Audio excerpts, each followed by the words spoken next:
Gold trusted gold buyers తాకట్టులో ఉన్న బంగారాన్ని విడిపించి ఈ రోజు ఉన్న మార్కెట్ ధరకే కొనబడును. మరిన్ని వివరాలకు సంప్రదించండి 77107720. స్థానిక సంస్థల ఎన్నికలు సమీపిస్తున్న కొద్దీ నియోజకవర్గాల్లోని సమస్యల్ని తెలుసుకోవాలన్నటువంటి ఉద్దేశంతో మాజీ డిప్యూటీ సీఎం స్టేషన్ గన్పూర్ మాజీ ఎమ్మెల్యే తాటికొండ రాజయ్య గారు గత 3 రోజులుగా పాదయాత్ర నిర్వహించి ప్రతి గ్రామాన్ని నియోజకవర్గంలోని ప్రతి గ్రామాన్ని కూడా టచ్ చేసేటువంటి పనిలో వెళ్తున్నారు. ఈ క్రమంలోనే కొన్ని ఘాటు వ్యాఖ్యలు చేశారన్నటువంటి నేపథ్యంలో కూడా ప్రస్తుతానికి తాటికొండ రాజయ్యను అరెస్ట్ చేశారు. 3వ రోజు పాదయాత్ర జరుగుతున్నటువంటి సమయంలో పాదయాత్ర జరగకుండా అడ్డుకుంటున్నారన్నటువంటి ఒక ఆలోచనలతోటి ప్రస్తుతానికి రాజయ్య గారు ఉన్నారు.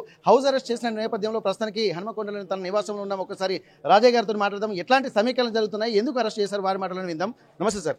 ఇప్పటి వరకు నిన్న మొన్న మీరు ఒక పాదయాత్ర విజయవంతంగా నడుస్తున్నటువంటి క్రమంలో కూడా ఇప్పుడు ప్రస్తుతానికి మిమ్మల్ని హౌస్ అరెస్ట్ చేయడానికి కారణం ఏమనుకుంటున్నారు, ఎట్లాంటి కారణాలు దీని వెనుకున్నాయి? కడియం శ్రేణి నిరంకుశ పాలనకు పరాకాష్ట ఇది. తప్పకుండా కడియం శ్రేణి ఎమ్మెల్యే పదవికి రాజీనామా చేసే వరకు, ఎందుకంటే మిగతా 8 మంది స్పీకర్కు వివరణ ఇచ్చిండ్రు. రేవంత్ రెడ్డి గారిని కలిశారు. బీఆర్ఎస్ పార్టీలో ఉన్నాం, అభివృద్ధి కోసం పోయినని చెప్పాడు. మరి నువ్వు ఏందో నువ్వు అటా ఇటా చెప్పాలి కదా. ఎందుకు ఈరోజు మాకు ఇంత కోపము, ఆక్రోశము, బాధ అంటే మేము కష్టపడి గెలిపించినాం. మా శ్రేణులు కష్టపడి, బీఆర్ఎస్ శ్రేణులు కష్టపడి నేను గెలిపించుకున్నాం. కేసీఆర్ గారు బీఫామ్ ఇచ్చిండు, ప్రచారానికి వచ్చిండు, పైసలు ఇచ్చిండు, పార్టీ ఫండ్. మరి ఇవన్నీ చేసినప్పుడు నువ్వు కట్టుబడి ఉండాలి. ఒకవేళ పోయినప్పుడు తప్పకుండా రాజీనామా చేసిపో, నువ్వు ఏమన్నా చేసుకో, మాకు సంబంధం లేదా. ఇక అప్పుడు నీ ఊసెత్తాం, నీ మాట ఎత్తాం, నీ పేరు కూడా ఎత్తాం. కానీ ఇక్కడ ఉంటావు, బీఆర్ఎస్ పార్టీ ఎమ్మెల్యేగా ఇప్పటికీ కొనసాగుతావు. స్పీకర్ దగ్గర పోయి నువ్వు ఎటున్నావో చెప్పవు ఇప్పటి వరకు.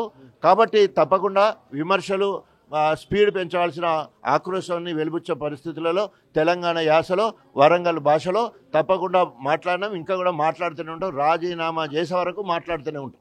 ఓకే, ఇప్పటి వరకు మీ నియోజకవర్గ అంటే మీరు స్థానిక సంస్థల ఎలక్షన్స్ వస్తున్న ఈ నేపథ్యంలో మీ చరిష్మా పెరుగుతుందన్నటువంటి కోపం కూడా ఇటువంటివి ఉండొచ్చా, లేకపోతే రేపు ఖచ్చితంగా రాజీనామా చేయాల్సి వస్తే మళ్ళీ నియోజకవర్గాల ప్రజల మెప్పు పొందడం కోసం తనకున్నటువంటి అస్తిత్వాన్ని నిరూపించుకోవడానికి అనుకోవచ్చా?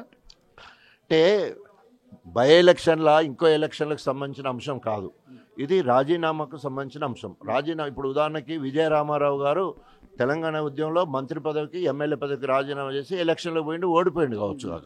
కానీ చరిత్రలో విజయరామారావు మంత్రి, ఎమ్మెల్యే పదవికి రాజీనామా చేసి మిగిలిపోతుంది. మరి కడియం శ్రేణి పేరు ఎట్లా మిగిలిపోతుంది చెప్పండి?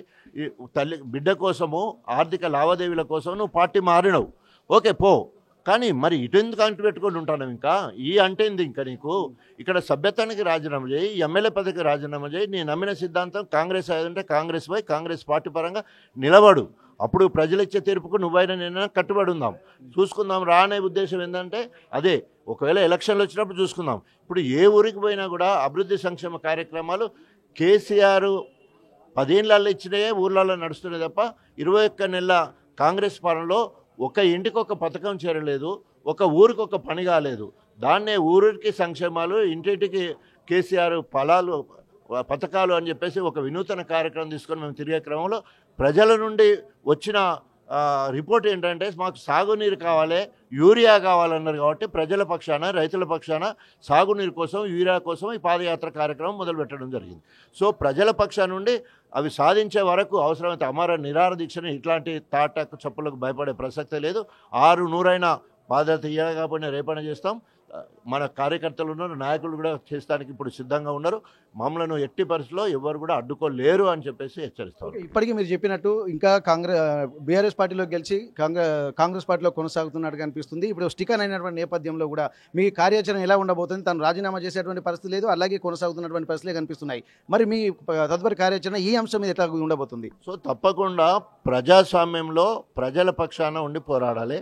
ఒక పార్టీ నాయకుడిగా ఉన్నప్పుడు పార్టీ కార్యకర్తల మనోభావాలకు అధినాయకునికి చెప్పి ఆయన అడుగుదాడులు నడవాలి.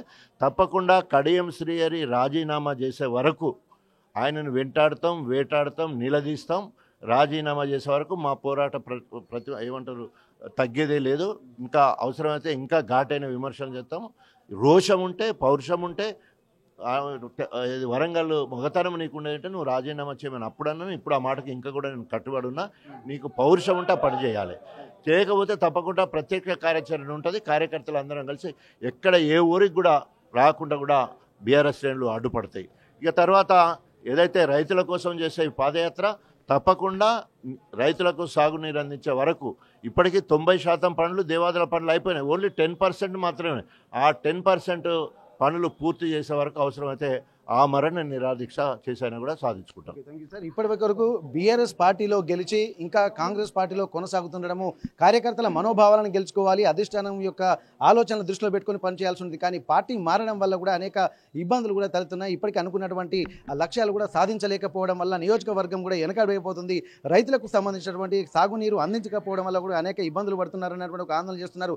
ఇప్పటికీ తను పార్టీకి అంటే బీఆర్ఎస్ పదవికి, అలాగే ఎమ్మెల్యే పదవికి, అలాగే బీఆర్ఎస్ పార్టీకి కార్యకర్త అంటే ప్రాథమిక సభ్యత్వానికి కూడా రాజీనామా చేసి ఆ తర్వాతనే తను కాంగ్రెస్ పార్టీలో కొనసాగాలి. లేకపోతే ఎంత దూరం వెళ్ళినా ఇట్లాంటి విమర్శలు ఇది మామూలుగా చెప్పడం కాదు, ఇది నిన్న చెప్పినటువంటి మాటలకే తను కట్టుబడి ఉన్నాను, మరోసారి కూడా ఇట్లాంటి విమర్శ కంటిన్యూ చేస్తూ ఉంటాము, ఎక్కడికి వెళ్ళినా వెంటాడి వేటాడతాము, ఏ నియోజకవర్గంలో ఏ ప్రాంతంలోకి వెళ్ళినా తమ కార్యకర్తలతోటి వేటాడి తమ నిర్ణయాన్ని అలాగే కార్యాచరణ రూపొందించడమే కాదు, అవసరం అనుకుంటే ఆమరణ నిరాహార దీక్ష కూడా దిగుతామని చెప్పి ఇక్కడ సవాల్ విసురుతున్నటువంటి పరిస్థితి. హనుమకొండ తాటికొండ రాజయ్య నివాసం నుండి కెమెరా పర్సన్ వంశీతో వెంకటరత్నం, RTV వరంగల్. తెలుగులో ఫాస్టెస్ట్ న్యూస్ ఇప్పుడు కొత్త అవతారంలో 5 సెకండ్లోనే పూర్తి వార్తా సమాచారం మీ చేతిలో. సోషల్ మీడియా ట్రెండ్స్ మీ కళ్ళ ముందుకే live TV and voice search options తో ఇప్పుడే డౌన్లోడ్ చేయండి. యాప్ లింక్ డిస్క్రిప్షన్ లో ఉంది.